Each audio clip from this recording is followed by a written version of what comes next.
मी करणार आहे व्होल्कॅनो।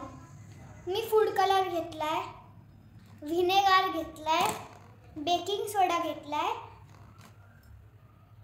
आणि एक छोटीशी बॉटल घेतली आहे आणि कणिक घेतली आहे। मी कणकेने बॉटलला माउंटनचा शेप दिलाय। आता मी 2 चमचे त्यात बेकिंग सोडा घालतोय